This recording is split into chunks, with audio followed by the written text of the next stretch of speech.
Penelope is a huge kit, but despite of being a big one, it has a very small gun.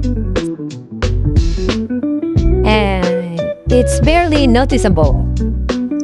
So, what I did is that I took the other rifle from the Elysium since it has two rifles, and I add it on top of Penelope's rifle, and obviously the last thing to do is to paint it.